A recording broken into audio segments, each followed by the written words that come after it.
Hello friends, एक बार फिर से आपका गणपति ऑनलाइन साड़ी सेल पे बहुत बहुत स्वागत है।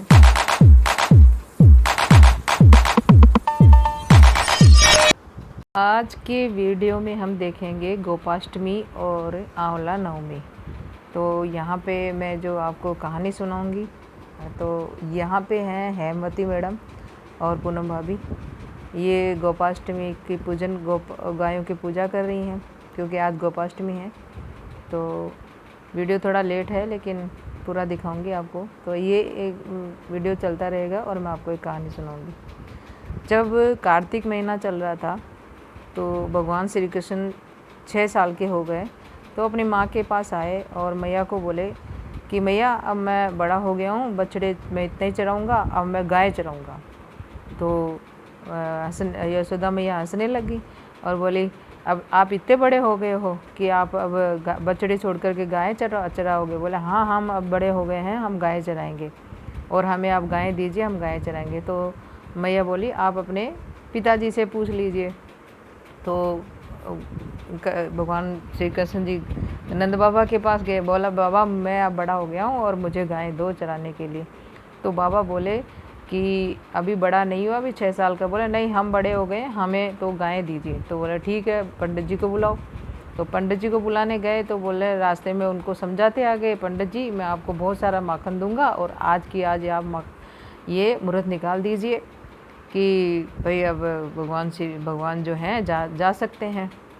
तो बोला ठीक है। पंडित जी भी थोड़े लालच में आ गए, तो बोलो चलो ठीक है, कुछ मिला तो सही। अब वहाँ गए, नंद बाबा के पास में गए, तो पतड़ा निकाला और पंडित जी इधर उधर पन्ने उलट रहे हैं। तो बाबा ने पूछा, नंद बाबा ने पूछा कि महाराज क्या बात है, एक पन्ने इधर उधर पलट रहे हो, क्या बात है, बताओ तो सही।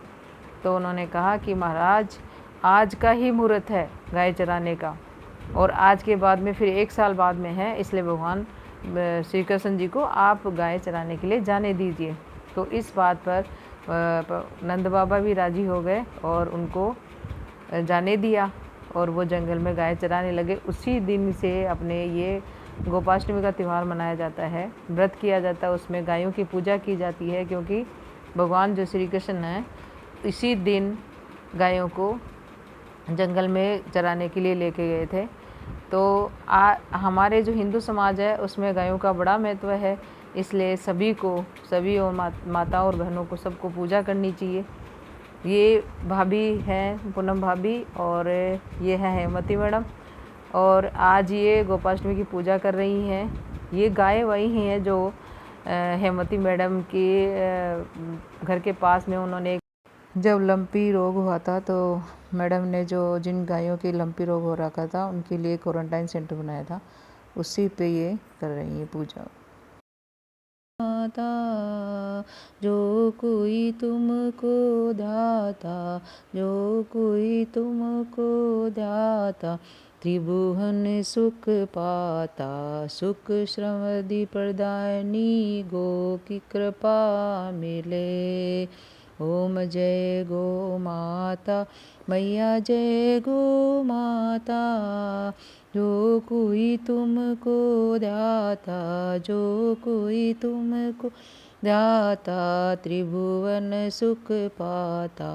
ओम जय जय गो माता, सुख श्रम दी प्रदायनी, गो की कृपा मिले। जो करे गो की सेवा, पल में विपत्ति टले।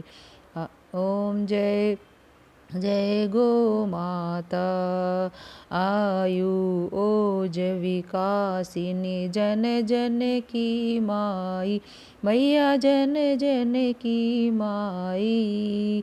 शत्रु मित्र सूत जाने, शत्रु मित्र सूत जान, सबकी सुखदाई। ओम जय गो माता, सुर सौभाग्य विदायनी, अमृति दुग्धीन्यो। उसके बाद दूसरे दिन है आंवला नवमी, और आज अपन आंवला नवमी की कहानी सुनेंगे। एक राजा था और उसकी रानी थी, तो उन्होंने प्रण कर रखा था कि जो 1.25 मन के आंवले रोज़ उनको दान करने हैं और उसके बाद ही वो खाना खाया करेंगे। तो राजा जब आंवले दान करता था और रोज़ का काम था, तो उन्होंने गाँव वालों ने या प्रजाजनों ने उनका आंवलिया नाम रख दिया और वो राजा आंवलिया नाम राजा के नाम से प्रसिद्ध हो गया। जब वो रोज़ ये दान करता था तो उनके बेटे और बहू को पसंद नहीं आया। तो उन्होंने कहा, अपने मन में सोचा, आपस में बातें कर रहे थे कि ये तो खजाना खाली हो जाएगा। तो उन्होंने अपना बोले इसको निकाल देते हैं यहाँ से। जब राजा ने ये बातें सुन ली तो उनको बड़ा दुख हुआ और वो एक रात वहाँ से निकल गए। और वहाँ से निकलने के बाद वो जंगल में आ गए। अब जंगल में आने के बाद में वहाँ से आंवला कहाँ आए, चारों तरफ ढूंढा 100 मन आंवला कहाँ से आए, लेकिन नहीं मिला। तो उन्होंने अपना खाना भी नहीं खाया, क्योंकि वो प्रण कर रखा था कि 1.25 मन आंवला खाने के बाद ही दान करने के बाद ही वो करेंगे, खाना खाएंगे। तो वहाँ आंवला नहीं था। तो 5-7 दिन हो गए। तो भगवान विष्णु ने सोचा कि कार्तिक का महीना चल रहा है और ये तो बिना उसके खाना भी नहीं खाएगा, 1.25 मन दान आंवले का दान करे बिना।